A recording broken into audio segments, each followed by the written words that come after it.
Մարիա Կարապետյան։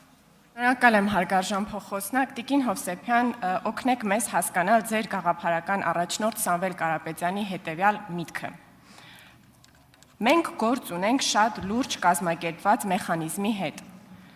որը աշխատում է մեր ժողովրդի դեմ։ Պետք է անենք այնպես, որ միջազգային կառույցները, բոլոր երկրները հասկանան, որ այս մեխանիզմը վտանգ է հայ ժողովրդի համար, իրենք սկսեն մասնակցել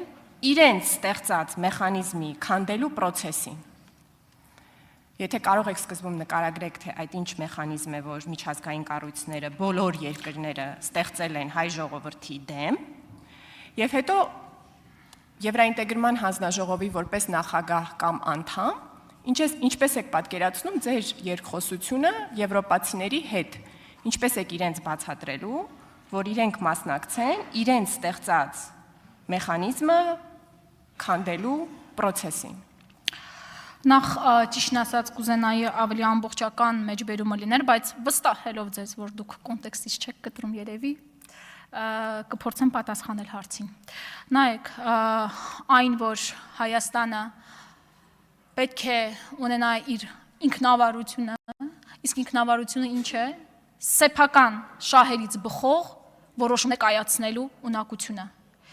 Ես համոզված եմ, որ միայն այդ պարագայում է, որ մենք կարողանալու ենք այդ հակադրություններից դուրս գալ։ Իսկ եթե այդ որոշումների հիմքում Հայաստանի շահն է, ապա դրանից միայն շահում է Հայաստանը եւ Հայաստանի քաղաքացին։ Իսկ եթե խոսում եք, որ միջազգային եվրոպական մեր գործընկերների հետ ինչպես եմ, եթե հնարավորություն ընձեռվի, ինչպես ենք կոմունիկացվելու, ինչ հարցեր ենք բարձրացնելու, հա, այդպիսի հարց հնչեց, ապա ես դրա մասին խոսել եմ, ես դրա մասին բարձրաձայնել եմ եւ ասել, որ մենք կողմնակից ենք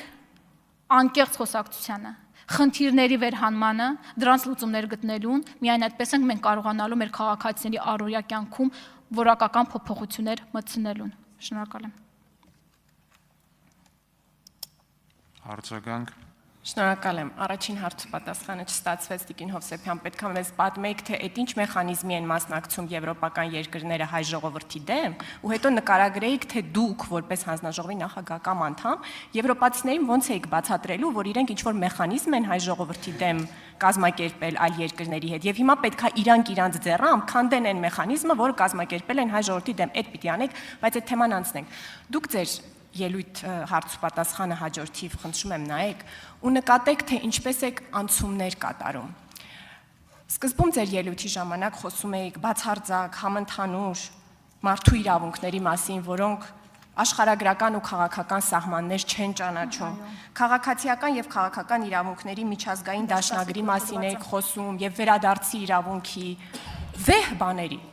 Մեկ էլ գործընկերներս ձեզ հարց են տալիս, որ դե եթե քաղաքական եւ աշխարհագրական սահմաններ չեն ճանաչում այս թեմաները, կարող մեկ-մեկ նաեւ շրջվենք մյուս երկրների հետ, օրինակ Ռուսաստանի Դաշնության հետ այս թեմաների մասին խոսեք, ասում եք ես ռեալ պոլիտիկի կողմնակից եմ։ Ոնց եք կարողանում տենց միաժամանակ համ միջազգային դաշնագրեր ու վերադարձի իրավունք կազմակերպել, պաշտպանել, հետո դա մոռանալ, հիշել, որ կա ռեալ պոլիտիկ։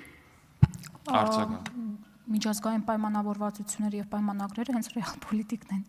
Հենց այդ է, որ դեկլարատիվ արտաքին քաղաքականությունից մենք առաջարկում ենք անցում անել իրավապայմանագրային բազայի հիման վրա արտաքին քաղաքականության։ Ես անցման պահը ճիշտ ասած չհասկացա, թե ինչից էր անցումը։ Հարցը այն էր, որ այո, ինչ որ հարցեր էին հնչում, եթե պատկերացնենք, ենթադրենք եւ այլն, ես փորձում էի ասել հնարավորինս ինձ ենթադրությունների դաշտը տանել։ Հարցներով դրան, թե